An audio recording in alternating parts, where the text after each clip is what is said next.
Hi friends, mission GS academy में आपका स्वागत है।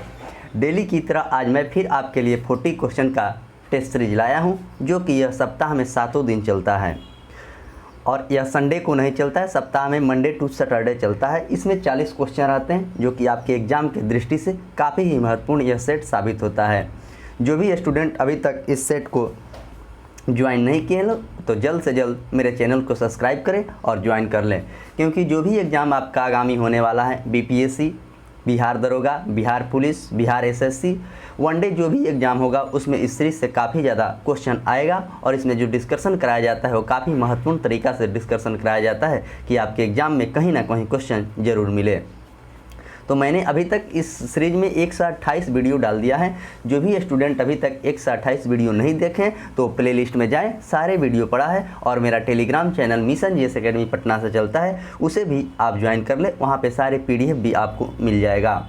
और डेली शाम को 7 बजे हम लोग ग्रुप डिस्कशन लाइव में आते हैं, वो भी मंडे टू सैटरडे चलेगा। और जैसे ही ग्रुप डी का एग्ज़ाम हो जाएगा उस पर बिहार एसएससी का स्पेशल ग्रुप डिस्कशन स्टार्ट कर दिया जाएगा, जो कि आपके एग्ज़ाम अक्टूबर या नवंबर में होने की संभावना है बिहार एसएससी के। लेकिन 1 से 1.5 महीना में काफ़ी अच्छा तरीक़ा से तैयारी आपका करा दिया जाएगा, जो कि आपके एग्ज़ाम में कहीं से भी कन्फ्यूजन नहीं होगा और वह सीरीज आपको मेंस तक चलता रहेगा।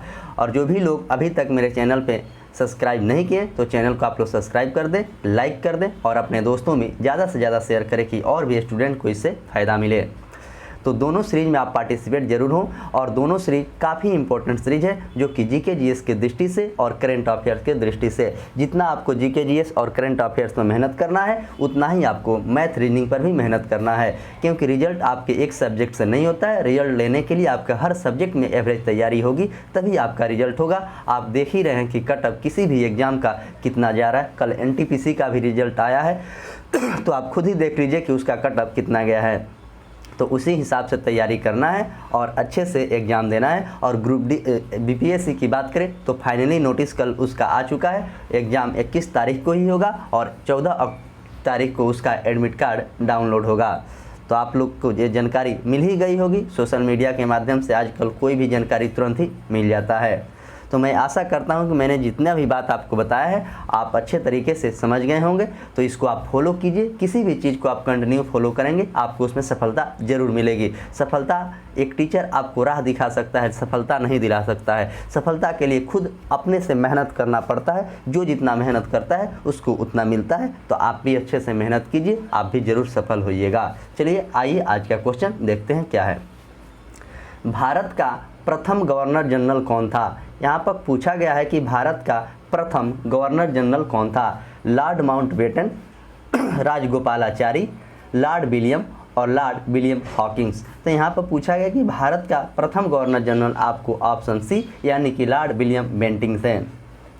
यहीं पर क्वेश्चन पूछता स्वतंत्र भारत के प्रथम और अंतिम भारतीय गवर्नर जनरल कौन था? तो सी राजगोपालाचारी। और स्वतंत्र भारत के गवर्नर कौन था? तो आपको यहाँ पर हो जाता लॉर्ड माउंटबेटन। तो ये सारे चीज़ को आप अच्छे से याद रखेंगे, क्वेश्चन के लैंग्वेज पर ध्यान देंगे, नहीं तो आप गलती करके एग्जाम में चले आएंगे। क्वेश्चन नंबर 2,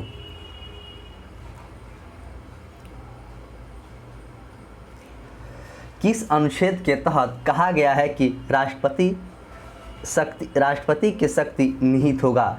तो कौन सा अनुच्छेद में इस बात को कहा गया है? अनुच्छेद 50, अनुच्छेद 51, अनुच्छेद 52 और अनुच्छेद 53। तो अनुच्छेद 53 में कहा गया है कि राष्ट्रपति के तहत संघ की शक्ति राष्ट्रपति में निहित है। और अनुच्छेद 52 की बात करें तो अनुच्छेद 52 में भारत का एक राष्ट्रपति होगा, वह बात कहा गया है। और अनुच्छेद 51 में अंतर्राष्ट्रीय शांति की बात कही गई है। और अनुच्छेद 49 की बात करें तो कार्यपालिका से न्यायपालिका से पृथक्करण की बात कहा गया है। क्वेश्चन नंबर 3, भारत में कंपनी के अधीन प्रथम गवर्नर जनरल कौन था? भारत में कंपनी के अधीन प्रथम गवर्नर जनरल कौन था? तो Warren Hastings, Lord Curzon, Lord Dalhousie और लॉर्ड कैनिंग। तो कंपनी के अधीन पूछा गया तो इसका आंसर हो जाएगा आपको वारेन हेस्टिंग्स। आपके एग्जाम में वायसराय से क्वेश्चन पूछा जाता है और इसका कार्यकाल याद रखेंगे तो आप कभी भी नहीं भूलिएगा और कन्फ्यूजन नहीं होगा, क्योंकि वारेन हेस्टिंग्स हैं, लॉर्ड कर्जन है, लॉर्ड डलहौजी है और लॉर्ड कैनिंग है। तो लॉर्ड कर्जन की बात करें, इनका शासनकाल 1899 से लेकर 1905 तक इनका शासनकाल था। और इन्हीं के शासनकाल में आपको बंगाल विभाजन भी हुआ था और पुलिस यानी फ्रेजर आयोग की गठन भी इन्हीं के शासनकाल में हुआ था और विश्वविद्यालय का गठन भी इन्हीं के शासनकाल में हुआ था। और लॉर्ड डलहौजी की शासनकाल की बात करें तो 1848 से लेकर 1856 तक इनका शासनकाल था और इन्हीं के शासनकाल में रेल, डाक, तार ये सब चलाया गया था। और लॉर्ड कैनिंग की बात करें तो इनका शासनकाल 1856 से लेकर 1862 तक इनका शासनकाल था और इनके शासनकाल में आपको 1857 की क्रांति हुई थी। क्वेश्चन नंबर 4, ईरान का नेपोलियन किसे कहा जाता है? क्वेश्चन पूछा गया है ईरान का नेपोलियन किसे कहा जाता है? तो अहमद शाह अब्दाली, नादिर शाह, राजा शाह पल्लवी और सुदामा हुसैन। तो ईरान का नेपोलियन आपको नादिर शाह को कहा जाता है और नादिर शाह ने भारत पर आक्रमण 1739 में किया था। और वही पूछता कि भारत का नेपोलियन किसे कहा जाता है? तो समुद्रगुप्त का कहा जाता है। और हिंदू का नेपोलियन किसे कहा जाता है? तो विवेकानंद को हिंदू का नेपोलियन कहा जाता है।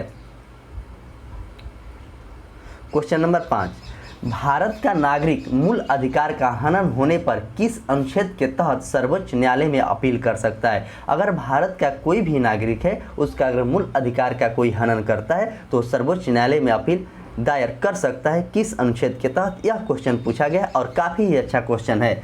अनुच्छेद 28 के तहत, अनुच्छेद 32 के तहत, अनुच्छेद 226 के तहत और अनुच्छेद 228 के तहत। तो इसका करेक्ट आंसर आपको ऑप्शन बी हो जाएगा, यानी कि अनुच्छेद 32 के तहत वो सर्वोच्च न्यायालय में दायर कर सकता है रीट।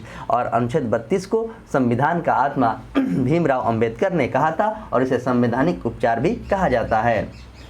अनुच्छेद 25 से 28 तक की बात करें तो धार्मिक स्वतंत्रता की बात कही गई है और अनुच्छेद 226 के तहत उच्च न्यायालय में रीट जारी किया जा सकता है। अनुच्छेद 288 आप लोग कमेंट बॉक्स में बताएंगे कि अनुच्छेद 288 में क्या है।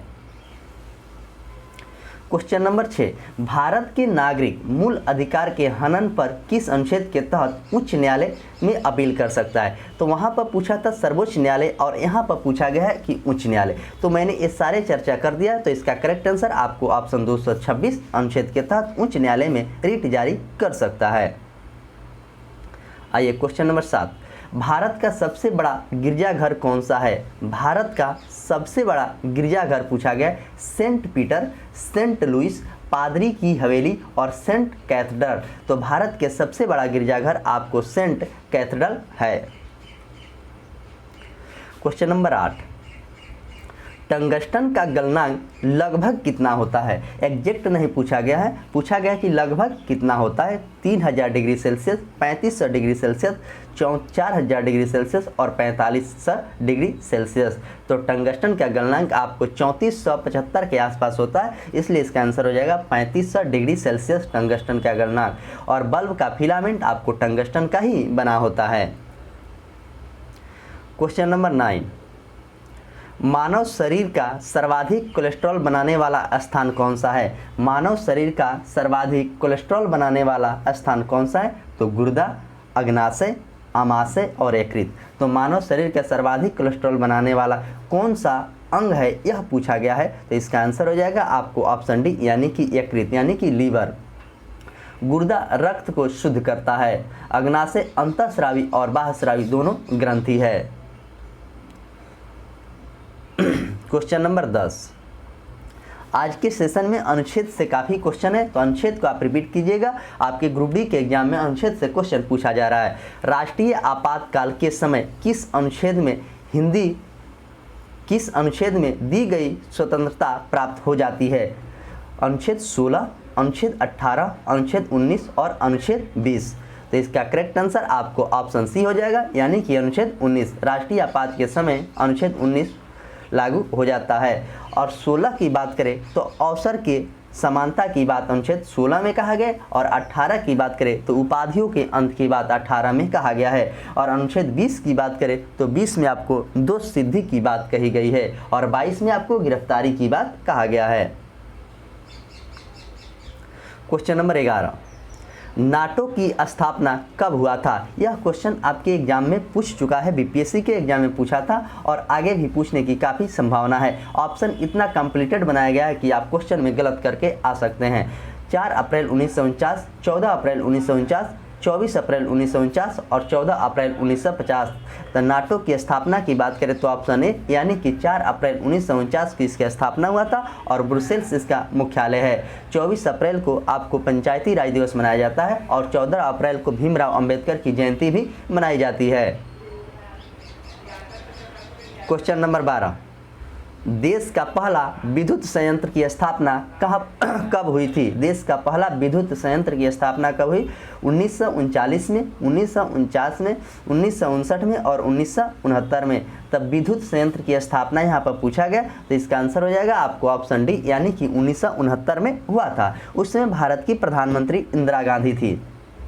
1939 की बात करें तो 1 सितंबर 1939 से लेकर 1945 तक द्वितीय विश्व युद्ध चला था और 1949 में आरबीआई का राष्ट्रीयकरण हुआ था और 2 अक्टूबर 1959 को नागौर जिला से पंचायती राज के आगाज किया गया था।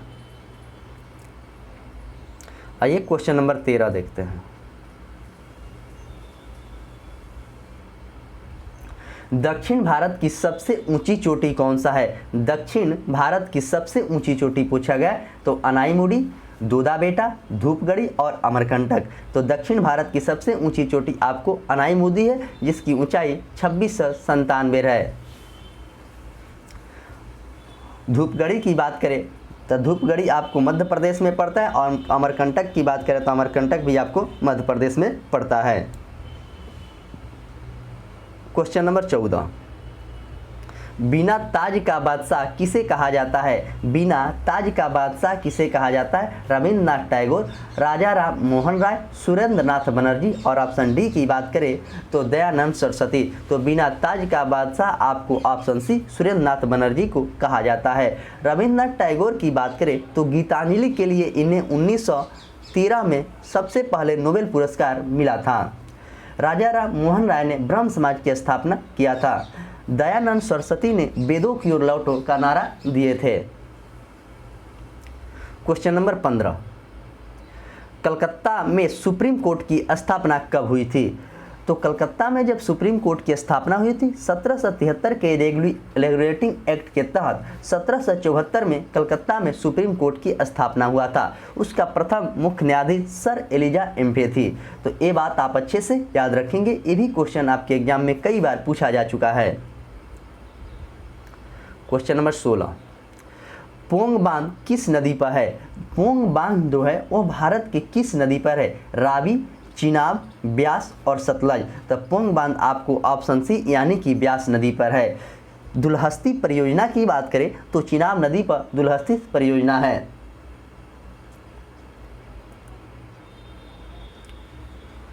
क्वेश्चन नंबर 17, थीन बांध किस नदी पर स्थित है? जो थीन बांध है यह किस नदी पर है? तो चिनाब नदी पर, रावी नदी पर, ब्यास नदी पर और सतलज नदी पर। तो थीन बांध आपको रावी नदी पर है और ब्यास पर तो अभी हम लोग पोंग बांध पढ़े ही हैं और चिनाब के बारे में भी मैंने चर्चा कर ही दिया है। आइए क्वेश्चन नंबर 18 देखते हैं। माप तौल की दशमलव प्रणाली किस देश से की देन है? माप तौल की दशमलव प्रणाली किस देश की देश है? तो अमेरिका, भारत, चीन और फ्रांस। इसका आंसर हो जाएगा आपको ऑप्शन डी यानी कि फ्रांस का है और भारत में 1957 में इसको अपनाया गया था। चीन की राजधानी बीजिंग है और अमेरिका की राजधानी आपको वाशिंगटन डीसी है और वहाँ के वर्तमान में राष्ट्रपति जो बाइडेन हैं। क्वेश्चन नंबर 19, विश्व में सर्वप्रथम आर्थिक नियोजन की शुरुआत किस देश से की गई थी? तो विश्व में सर्वप्रथम आर्थिक नियोजन की शुरुआत किस देश से किया गया है? सोवियत रूस से, ब्रिटेन से, अमेरिका से और चीन से। तो इसका आंसर हो जाएगा आपको ऑप्शन ए यानी कि सोवियत रूस से इसकी शुरुआत की गई थी। अभी वर्तमान में वहाँ के राष्ट्रपति व्लादिमीर पुतिन हैं जो कि 2036 तक रहेंगे और ब्रिटेन के प्रधानमंत्री हाल ही में चेंज हुआ है। आप लोग बताएंगे कि ब्रिटेन के प्रधानमंत्री कौन बनी है? जो महिला बनी है। और अमेरिका का मैंने चर्चा कर ही दिया है और चीन का भी मैंने चर्चा आपके सामने किया है। क्वेश्चन नंबर 20, प्रथम वित्त आयोग का गठन कब हुआ था? ये भी क्वेश्चन काफ़ी बार आपके एग्जाम में पूछा गया। मैंने जो ही क्वेश्चन करा रहा हूँ आपको प्रीवियस क्वेश्चन करा रहा हूँ। आपके एग्जाम में 60 से 70% प्रीवियस पूछा जाता है किसी भी एग्जाम में। अगर 60% आपको प्रीवियस कमांड है तो आपके एग्जाम में 70 से 80% करने में कोई दिक्कत नहीं होगी।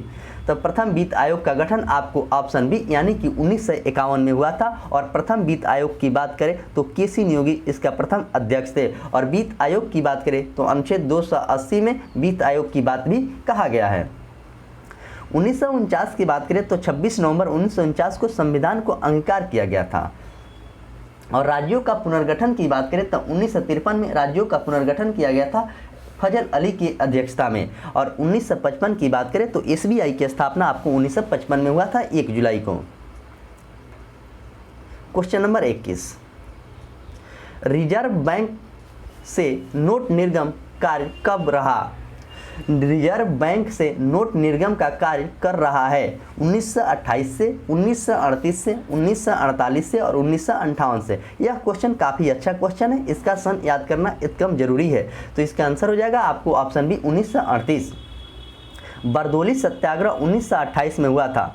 1948 की बात करें तो एनसीसी की स्थापना हुआ था। और 1958 की बात करें तो डीआरडीओ की स्थापना 1958 में एपीजे अब्दुल कलाम जिसे मिसाइल मैन कहा जाता है और भारत के वो राष्ट्रपति भी रहे और सबसे अच्छे राष्ट्रपति राजेंद्र प्रसाद के बाद वही रहे हैं।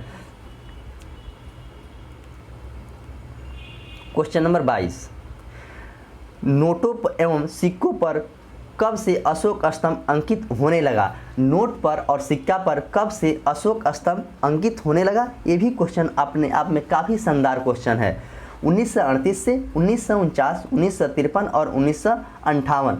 तो इसका आंसर हो जाएगा आपको ऑप्शन बी यानी कि 1949 से किया जाने लगा नोटों पर सिक्कों का और अशोक स्तंभ का अंकित करना। और मैंने 1938, 53 और 58 के बारे में आपके अगले क्वेश्चन में मैंने चर्चा कर दिया है। क्वेश्चन नंबर 23, रिजर्व बैंक के प्रथम गवर्नर कौन थे? यहाँ पर क्वेश्चन में अगर भारतीय नहीं लगाया है तो इसका आंसर आप लोग हमेशा विदेशी का देंगे, क्योंकि अगर भारतीय लगाता तो आपको भारत को पूछा जाता है। अगर भारतीय इसमें नहीं जोड़ा है तो आपको पूछा गया है कि प्रथम कौन था। चार्ल्स द्वितीय, ओशान बर्न स्मिथ, जॉन नेपियर और जॉन विल्सन। तो रिजर्व बैंक के प्रथम गवर्नर आपको ओशान बर्न स्मिथ थे। जॉन नेपियर है जो कि लॉ के पिता हैं।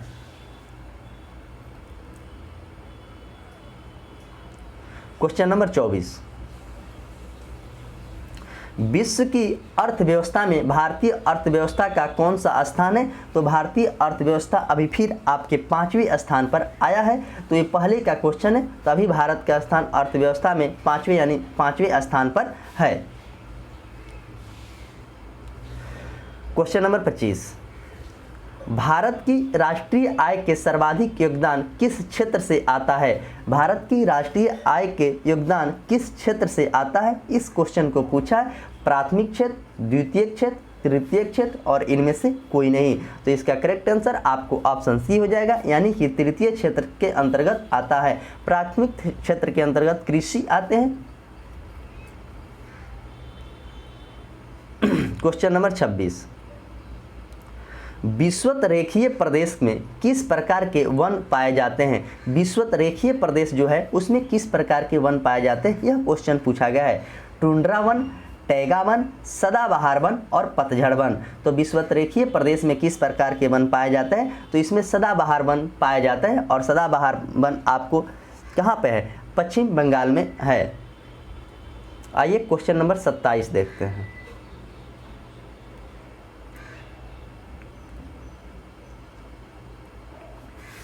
क्वेश्चन नंबर 27 कह रहा है कि भारत में दूसरी सबसे ज़्यादा बोली जाने वाली भाषा कौन सी है? आपके ग्रुप डी के एग्जाम में भाषा से क्वेश्चन डेली पूछा जा रहा है। यहाँ पर पूछा गया कि भारत में दूसरी सबसे ज़्यादा बोली जाने वाली भाषा कौन सा है? तो मैथिली है, भोजपुरी है, बंगला है और तमिल है। तो इसका करेक्ट आंसर आपको ऑप्शन सी हो जाएगा यानी कि बंगला है। प्रथम पर आपको हिंदी है और दूसरे पर आपको बंगला है। और विश्व में यहीं से पूछता तो मंदारिन होता, मंदारिन।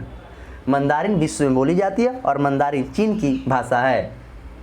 और बंगला के बाद आपको तमिल बोला जाता है। क्वेश्चन नंबर 28, लगातार बढ़ती कीमतों की प्रक्रिया क्या कहलाती है? लगातार बढ़ती कीमतों की प्रक्रिया क्या कहलाती है? तो संकुचन, मुद्रास्फीति, हॉट मनी और सॉफ्ट मनी। तो लगातार बढ़ती कीमतों की प्रक्रिया क्या कहलाती है? तो इसका आंसर हो जाएगा आपको ऑप्शन बी, यानी कि उसे मुद्रास्फीति कहा जाता है। क्वेश्चन नंबर 29, विश्व में सबसे पहले परिवार नियोजन अपनाने वाला देश कौन सा है? जो विश्व में सबसे पहले परिवार नियोजन अपनाने वाला देश कौन सा है? चीन, अमेरिका, भारत और जापान। तो इसका आंसर हो जाएगा आपको ऑप्शन सी, अपना देश भारत। सबसे पहले परिवार नियोजन भारत ने अपनाया था। चीन की बात करें तो चीन की सीमा भारत के 5 राज्यों से लगा है और सबसे ज़्यादा आपको अरुणाचल प्रदेश से चीन की सीमा लगती है।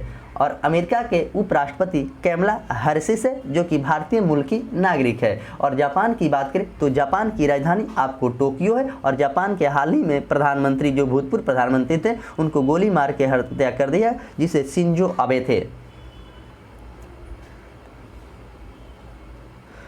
SIS की स्थापना कब हुई थी? SIS की स्थापना कब हुआ था? आइए ऑप्शन देखते हैं। 7 दिसंबर 1931, 17 दिसंबर 1931, 27 दिसंबर 1931 और 7 दिसंबर 1932। देखिए ऑप्शन को कितना कंप्लीटेड बनाया गया है कि आप कहीं भी कंफ्यूजन करेंगे तो आंसर आप गलत कर देंगे। तो इसका आंसर हो जाएगा यानी कि 7 दिसंबर 1932 इसका करेक्ट आंसर सही है। नहीं, इसका आंसर हो जाएगा आपको 17 दिसंबर 1931। 17 दिसंबर 1931 को इसकी स्थापना किया गया था। आइए क्वेश्चन नंबर 31, OPEC की स्थापना कब हुई थी? OPEC की स्थापना कब हुआ था? 1949 में, 1950 में, 1959 में और 1960 में। तो OPEC की स्थापना आपको ऑप्शन डी यानी कि 1960 में हुआ था। और STD सेवा की भी शुरुआत 1960 में ही किया गया था। और 1949 के आपके बात करें तो RBI का राष्ट्रीयकरण 1949 में किया गया था। और 15 मार्च 1950 को योजना आयोग की स्थापना किया गया था। और 2 अक्टूबर 1959 को आपको नागौर जिला से पंचायती राज की स्थापना की गई थी। क्वेश्चन नंबर 32, समृद्धि का सबसे अच्छा मापदंड क्या है? समृद्धि का सबसे अच्छा मापदंड क्या है? औसत प्रति व्यक्ति आय, शिक्षा, कैलोरी और पोषण, कुपोषण। तो इसका आंसर हो जाएगा आपको ऑप्शन ए, औसत प्रति व्यक्ति आय समृद्धि का सबसे अच्छा मापदंड माना जाता है। क्वेश्चन नंबर 33, आगरा के जामा मस्जिद का निर्माण किसने करवाया? आगरा में जो जामा मस्जिद है उसका निर्माण किसके द्वारा करवाया गया था? तो गुण आरा, रोशन आरा, मेहरुल निसा और जाह आरा। तो आगरा में जामा मस्जिद का निर्माण आपको ऑप्शन डी जाह आरा के द्वारा कराई गई थी। और आगरा उत्तर प्रदेश में पड़ता है। और आगरा में ताजमहल है, जिसकी स्थापना शाहजहां ने अपने बेगम मुमताज महल के याद में करवाया था। Question number 34, board of revenue की स्थापना किसके शासनकाल में किया गया था? बोर्ड ऑफ रेवेन्यू की स्थापना किसके शासनकाल में हुआ था? तो Warren Hastings, Lord Curzon, Lord Lytton और लॉर्ड डलहौजी। इसका आंसर हो जाएगा आपको ऑप्शन ए यानी कि वारेन हेस्टिंग्स के शासनकाल में बोर्ड ऑफ रेवेन्यू की स्थापना किया गया था। और लॉर्ड कर्जन के शासनकाल में आपको बंगाल विभाजन हुआ था। और इनका शासनकाल 1899 से लेके 1905 तक इनका शासनकाल था। और लॉर्ड लिटन के शासनकाल की बात करें तो 1876 से लेके 1880 तक इनका शासनकाल था लॉर्ड लिटन का। और लॉर्ड डलहौजी की शासनकाल की बात करें तो 1848 से लेके 1856 तक इसका शासनकाल था। और इन्हीं के शासनकाल में आपको रेल डाक तार चलाया गया था। क्वेश्चन नंबर 35, भारत में सबसे अधिक ईसाई की आबादी कहाँ पर है? यानी पूछा गया कि भारत में सबसे अधिक ईसाई की आबादी वाले आदमी मतलब कहाँ पे रहते हैं? गोवा में, मणिपुर में, नागालैंड में और केरल में। तो इसका आंसर हो जाएगा आपको ऑप्शन सी, यानी कि नागालैंड में सबसे ज़्यादा अधिक ईसाई रहते हैं। गोवा सबसे छोटा राज्य है और वही जनसंख्या के दृष्टि से पूछेगा कि सबसे छोटा राज्य आपको सिक्किम होगा और जनसंख्या घनत्व से पूछेगा तो आपको अरुणाचल प्रदेश होगा और बड़ा में आपको उत्तर प्रदेश, जनसंख्या में भी आपको उत्तर प्रदेश। केरल की बात करें तो केरल इडुक्की परियोजना आपको केरल राज्य से संबंधित है। किबिल लामजाओ तैरता हुआ पार्क आपको मणिपुर में है। क्वेश्चन नंबर 36, पीर पराई जाने रे की रचयिता कौन है? पीर पराई जाने रे की रचयिता कौन है? विष्णु शर्मा, तुलसी दास, महेश देसाई और नरसिंह मेहता। पीर पराई जाने रे के रचयिता आपको कौन है, यह बात पूछा गया। तो इसका आंसर हो जाएगा आपको ऑप्शन डी, नरसिंह मेहता। और पंचतंत्र का लेखक कौन है? तो विष्णु शर्मा है। और रामायण का लेखक कौन है? रामचरितमानस का लेखक आपको तुलसीदास हैं। क्वेश्चन नंबर 37, लोटस टेम्पल किस धर्म से संबंधित है? लोटस टेम्पल सबसे पहले यह दिल्ली में है और किस धर्म से यह संबंधित है, यह क्वेश्चन पूछा गया है। तो बहाई धर्म से, यहूदी धर्म से, पारसी धर्म से और गिरजाघर से। तो लोटस टेम्पल आपको ऑप्शन ए यानी कि बहाई धर्म से संबंधित है। जरथुस्ट्र आपको पारसी धर्म से संबंधित है। क्वेश्चन नंबर 38, सिक्योरिटी पेपर मिल किस राज्य में स्थित है? सिक्योरिटी पेपर मिल किस राज्य में स्थित है? तो मध्य प्रदेश में, हिमाचल प्रदेश में, आंध्र प्रदेश में और राजस्थान में। तो सिक्योरिटी मिल आपको कहाँ पर स्थित है, इस क्वेश्चन को पूछा गया। तो इसका आंसर हो जाएगा आपको ऑप्शन सी यानी कि आंध्र प्रदेश में। आंध्र प्रदेश की बात करें तो आंध्र प्रदेश के मुख्यमंत्री जगनमोहन रेड्डी हैं और आंध्र प्रदेश की राजधानी आपको हैदराबाद है। मध्य प्रदेश की बात करें तो कान्हा किसली अभयारण्य आपको मध्य प्रदेश में है और मध्य प्रदेश के मुख्यमंत्री शिवराज सिंह चौहान हैं।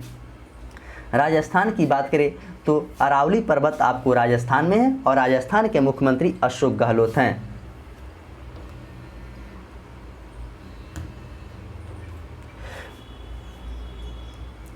क्वेश्चन नंबर 39, मरणोपरांत सर्वप्रथम किन्हें भारत रत्न से सम्मानित किया गया है? मरणोपरांत सर्वप्रथम किन्हें भारत रत्न से सम्मानित किया गया है, मतलब मरणोपरांत में किन्हें मिला है? अरुणा आसफ अली, आचार्य विनोबा भावे, राजीव गांधी और लाल बहादुर शास्त्री। तो मरणोपरांत सबसे पहले किसको मिला है, यह क्वेश्चन पूछा गया है। तो इसका आंसर हो जाएगा आपको ऑप्शन डी यानी कि लाल बहादुर शास्त्री को सबसे पहले मरणोपरांत मिला था और 1966 में इनके ताशकंद में इनकी मृत्यु हो गई थी। रेल मंत्री अरुणा आसफ अली थी और राजीव गांधी भी सबसे युवा प्रधानमंत्री थे और इनकी मृत्यु 1991 में हुआ था। तो इस तरह आज 39 क्वेश्चन ही इस पीडीएफ में था और 39 क्वेश्चन के काफ़ी अच्छा तरीका से डिस्कशन किया गया, जो कि अपने आप में काफ़ी शानदार क्वेश्चन था और कहीं ना कहीं आपको एग्जाम में देखने को जरूर मिलेगा। तो इस सीरीज को आप कंटिन्यू अच्छे से फॉलो करेंगे तो आपको इससे काफ़ी ज़्यादा फायदा मिलेगा। और कोई भी चीज़ अगर आप कंटिन्यू करते हैं तो आपका उसमें पकड़ काफ़ी अच्छा हो जाएगा। अगर दुनिया का कोई भी चीज़ हो, अगर आप उसमें मन से, तन से, अच्छे से अगर काम करेंगे तो उसमें आपको सफलता एक ना एक दिन जरूर मिलेगी। सफलता के लिए काफ़ी ज़्यादा मेहनत करना पड़ता है, तभी व्यक्ति सफल होता है। और सफलता एक दिन में मिलती तो सब कोई आज सरकारी नौकरी में रहता, लेकिन सफलता एक दिन में ना किसी को मिला है ना किसी को मिलेगा। तो आप अच्छे से मन से मेहनत कीजिए, आप सफल जरूर होंगे। जो भी लगा है वो सफल होता है, लेकिन सही डायरेक्शन में मेहनत करना है। एक टीचर आपको डायरेक्शन दे सकता है, नौकरी नहीं दे सकता है। नौकरी के लिए आपको खुद को मेहनत करना पड़ेगा, तभी आप सफल होंगे। और मेरे चैनल पर अभी तक जो भी लोग सब्सक्राइब नहीं किए, आप लोग मेरे चैनल को सब्सक्राइब कीजिए, लाइक कीजिए और अपने दोस्तों में ज़्यादा से ज़्यादा शेयर कीजिए कि और भी स्टूडेंट को इससे फ़ायदा मिले। और मैं बता दूं इसका पीडीएफ आपको टेलीग्राम में मिल जाएगा। अभी तक मैंने 128 वीडियो अपलोड कर दिया। जो भी स्टूडेंट 128 वीडियो अगर देखना चाहते हैं तो मेरे प्लेलिस्ट में जाएं और वहां से सारे वीडियो को आप देख सकते हैं। और डेली लाइव ग्रुप डिस्कशन जो शाम को 7 बजे चलता है, कल किसी कारणवश से नहीं चला, हम लोग भी स्टूडेंट है, कुछ ना कुछ काम पड़ जाता है, इसी की वजह से कल लाइव नहीं हुआ था, लेकिन आज लाइव होगा। लेकिन लाइव में आप पार्टिसिपेट जरूर होके, क्योंकि उसमें आपको कन्फ्यूजन दूर हो जाएगा और कन्फ्यूजन जब तक रहेगा आपका रिजल्ट नहीं होगा। कन्फ्यूजन जिस दिन आपके माइंड से निकल जाएगा, रिजल्ट आपका 100% होने की संभावना रहेगी। तो आप लोग उस लाइव ग्रुप में और दोनों सीरीज में पार्टिसिपेट जरूर होखें। और चलिए इसी के साथ आज के सेशन के समाप्त करता हूँ। मिलेंगे 7 बजे, तब तक के लिए धन्यवाद।